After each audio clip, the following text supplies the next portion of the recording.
Destroying Destiny, Book 1, The Westerfish, written by Isaac Taylor, and created by Lonnie Fleetwood and Isaac Taylor. Preface. Let me tell you a story. It is about a girl, a boy, a backpack, and destiny. Well, rather how a girl, a boy, and a backpack destroy destiny. Surely you gathered destroying destiny would be involved due to the title, but I wanted to make it clear. Now, the story all takes place in a faraway world that has been corrupted by a 2,000-year war, a conflict that has been going on ever since rational beings have inhabited the world. The physical object that the war has revolved around has changed ever so slightly throughout the years, but the battles themselves have always been about the same thing: power. Whether it was land, resources, or simple spite, in the long run the inhabitants have been fighting for power. Such a war seems rather ridiculous in a sense. You would think the poor creatures would be capable of diplomacy.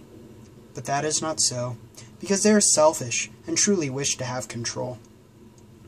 The specific name of the war at this time is the Horizon War, because the object the peoples are squabbling over at the moment is the sky.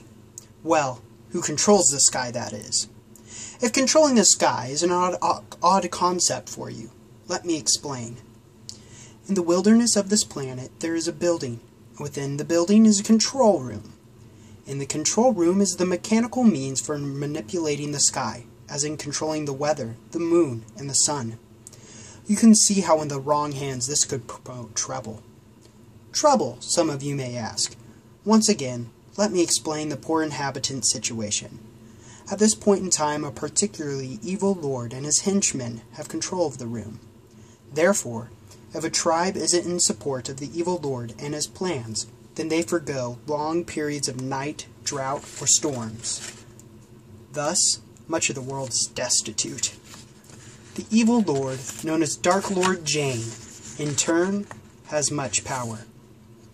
Dark Lord Jane is a male. His name is deceiving. I know. Anyways, many of the people have assumed that there is nothing they can do, so they allow the tyrant to control their lives. Some have forgotten the control room exists and see their living conditions as a result of the gods or chance. Yet others still are fighting for the control room in the wilderness.